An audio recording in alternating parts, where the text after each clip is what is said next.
This is Chris for the Reading Coalition for the Homeless, and we're here at the Christine Munro marker on the Sacramento River Trail, and this is my testimony. Sometime in May, June of 1995, I was working out down here, riding my bike on the river trail. There was about 6 or 8 people. It was the middle of the day. I noticed 2 strange, very strange out-of-towners down by the river cooling themselves. They were wearing jackets on a day that no one should be wearing jackets. They looked like they were from out of town. They were, well, should I say, they were quite unusual. I rode my bike around the trail again, and as I approached them, I was really in fear that they were going to do something to me. You know how you ride your bicycle, your throat is exposed.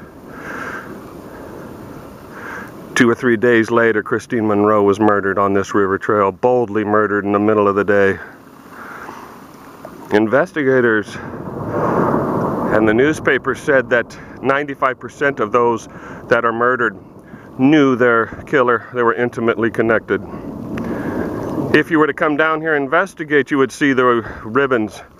One ribbon going off to the side and then up to the spur, the train spur.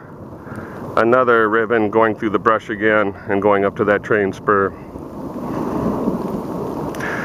It was later determined by myself that one of those people went to a Mr. Long's house at the end of Liberty Street, who was watched by the police. They found letters from him, horrible descriptive letters, what he wanted to do to the neighbor across the street. I'm not even going to utter what those letters said. He later killed Myung Harris on the end of Liberty Street. This was a known methamphetamine dealer.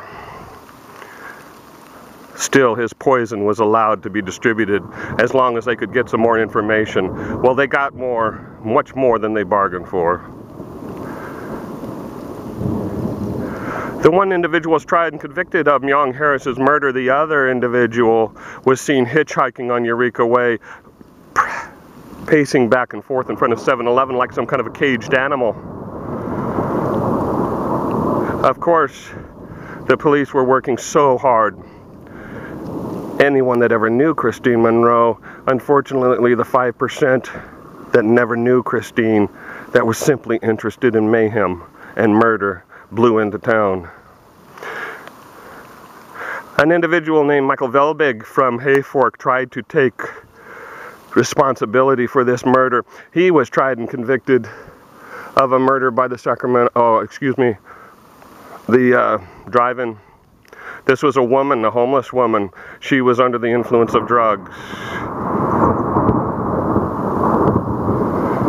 This was a victim that was quite easy to this individual. This is someone that's just starting out. This is someone that was in jail and talked to the other people there that was in jail through the air conditioning systems at the Shasta County Jail. It's almost like a telephone. You can compare notes.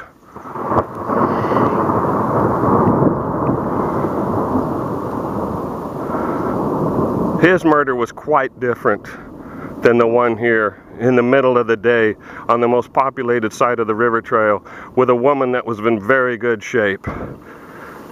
If it truly was that little Michael Vielbig, Christine Munro would have thrown him in the river and you would have had a total different story. Whoever killed Christine Munro